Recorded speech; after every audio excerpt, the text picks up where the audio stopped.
Earlier this week, I talked about the first crossover that took place in the 1970s, but I want to talk about the modern one that just happened this week. And I have a lot to say about it, but just mainly about the first story. I'll talk about the others that take place in this, but it's mostly for the first one. Also, this is one of the cover arts, one of the many that are featured. I really like this one. This is the background on my phone, so I had to get it. But this one, for the villains, features Doc Ock, who was in the first crossover. But something that I really liked is that it's Doc Ock and Brainiac now, which is pretty cool. Here, this one starts off with them being very friendly, a lot different from the other crossover where they didn't really know each other that well. And here, as they start getting the what's really going on, I like how the reveal right here that they're using kryptonite, and Peter immediately looks at Clark. I like this. I like this swiftness. But anyways, as they're about to take off, everybody sees Clark's going. He does the iconic reveal, but Peter's kind of, he's a little slower because, Clark's about to take off. And Peter's telling him, hey, to wait up. And he's right behind him and he catches up. I really like this panel right here. I like how he says, I bet you're not this impatient with Batman. I really like all the jokes that Peter's been cracking throughout the whole thing. But like I said, Brainiac is actually my favorite Superman villain. So seeing him team up with Doc Ock was really cool. And it was just so unexpected to me, so I really enjoyed it. They end up covering I think it's just Metropolis with like a veil of kryptonite. It's like kind of like it's right here they say it's fast neutrons. They explain how it works in the comic, but it's covering all of Metropolis and it's weakening Superman a bit. But right here, as it's causing chaos, we see this truck is hitting all the other cars. And right here, Spider-Man says bystanders. Superman mentions the truck. And they both end up saving the ones that they called out, which is really cool. Like, they work really well together as we see a couple of panels, or actually a few pages here, of them just saving people, trying to get this chaos under control, but they kind of start to realize that there is no chance of them getting under control. And this is cool too. Spider-Man used his web to try to give Superman some protection because, like I said, everything's covered with kryptonite. It's like kryptonite neutrons. But right here, Superman decides to fight up to go stop the one up in the sky that's in the spaceship. And he even drops a line. He says, up, up, and away, right into the Brainiac thing. And this is a cool shot of him going in here. But this is where I really liked the comic. And for me, it started to level up a little bit because as he broke in here, we find that it's Doc Ock waiting for him with kryptonite arms. I just can't believe this. It's as soon as I saw this panel, I was like, of course, this is the one way he can compete with Superman. And it's perfect setup.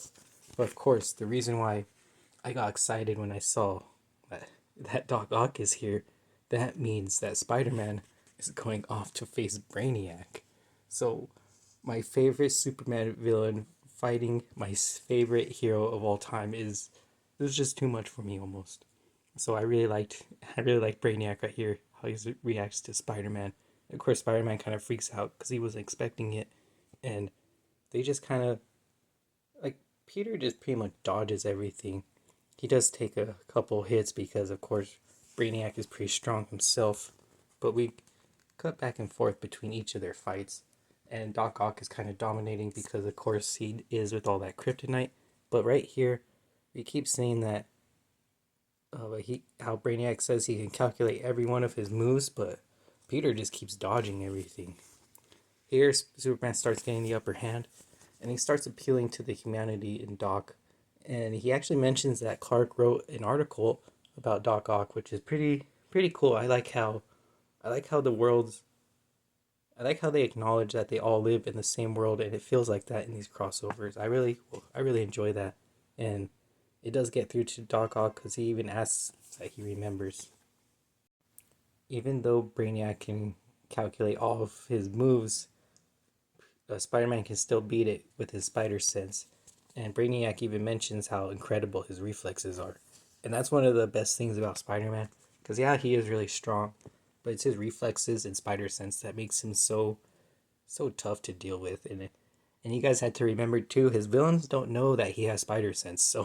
So from their perspective, they have no idea how he always knows that they're behind him. But the only way to counter this, Brainiac decides to just drop the whole building on Spider-Man. And it's honestly a good plan because you can't really, it's hard to dodge a whole building falling on top of you. And while Spider-Man is stuck under the rubble, that's when Brainiac transfers his consciousness away. So now Peter's just kind of stuck there. And Doc Ock ends up becoming knocked out from the power down, but their whole ship starts plummeting down. And Superman says that he needs Peter to shut off the kryptonite neurons so he can stop the ship from plummeting because Brainiac transferred his consciousness into the ship so he can plummet it into Metropolis and destroy everything. And Superman right here is trying to catch it, but he can't really hold it up because of how weak he's become. And Peter right here, he says one thwip coming up, but he's out of web shooters, and I felt the pain right there. I would have just gave up. Honestly, that's enough to break me. But this was amazing though, because I've heard some people say how many times could you see Spider-Man do this scene, but watching Superman cheer him on while he's doing it was something different, because he's telling him you can do it, and Peter starts pushing. But then there's like, see, Superman saying I believe in you, and they're starting to push, and it just shows them both like trying to lift, as Superman's trying to lift the ship from hitting Metropolis, and then Peter's trying to lift the building that caved in on him. It's just a cool emotional shot. I really enjoyed all of this, especially since these are two of my favorite heroes. It's kind of hard not for me to enjoy this moment. Of course, Peter lifts, he goes through, and I like this moment because he flips the switch, and right after he flips the switch, we see this Brainiac and everything just stop, and then the sunlight comes through on Superman, the beacon of hope right there. And he tells Spider-Man, he says, we did it, partner. Spider-Man says, no boom? He's on no boom. And we see him smile and pass out. I really liked that. This was a good crossover. I enjoyed a lot about it. Also, this shot, this ending shot right here, I thought this was so cool because this is the same shot from the 70s crossover. It's the same one. They just redid it for the modern, but I thought that was a nice touch, nice ad on the end. I really enjoyed that. But I will be honest, I did read all the other stories. I actually liked this one. I heard some people say they didn't really enjoy it too much. I thought it was kind of cool. You know, it's funny though, I see a lot of people complain about this story, but no one mentions how MJ and Lois Lane saved all the children. They cleared all the kids off the bus. They say it right here. At least we got the little tykes out safe, even if we don't make it. And it's funny how no one mentions that. But I think it's cool that they ended up saving all the kids. I think this line right here, funny, where MJ says she met all the other me's of herself in different dimensions. And she says all of them are like, face it, Tiger, you hit the jackpot. I get it. I said something cool when I was 19. Is that really my entire identity across the multiverse? I just like that call out from MJ. So I really enjoyed this. I also thought this other line in here was kind of funny where, let me see if I can find it. Oh man, I think I actually was, yeah, it was actually right in front of me. Where Spider-Man comes down and he says, Mary Jane, I was so worried and everything. And then Lois Lane's like, you kind of got to get back in there, Spider-Man. And he goes, and MJ's like, he's not usually like this. It's like, he's got this thing with bridges, and there's this old girl once. And I just like it. I just like it when they talk about recent events kind of casual, like, I don't know. It's just cool to me. But I also like this shot because a lot of people also say, like, Gambit comes in and steals the show. I don't know. I didn't really think he stole the show. He just kind of comes in, but it was like anything. I like how MJ throws on the shades. I really like how MJ looks in this shot. I feel like people are just kind of looking for things to hate in this story because I really enjoyed the commentary on their stories. I like right here how Lois and MJ are talking. She says, "No one understands why I don't just run away from all of it." And MJ says, "Why? When you've fallen for a stubborn man in blue and red tights, you can't run." And they say, "No, not when he needs you, and he always needs you." And MJ says, "Almost as always as you need him." And I just really like the acknowledgement that they do always need each other. I don't know why people are trying to downplay this story because like I really enjoyed it. Oh man, I enjoyed this one too. This is really cool. Superman Prime or Superboy Prime. Oh, it's Superboy Prime. I'm just a little confused if this is the symbiote Spider-Man or not. It is mentioned that this Superboy knows that this is like after he ditched the symbiote and went rogue. So I think this is just the synthetic suit that he makes. It's not symbiote, it's just a fake suit. I think that's what it is.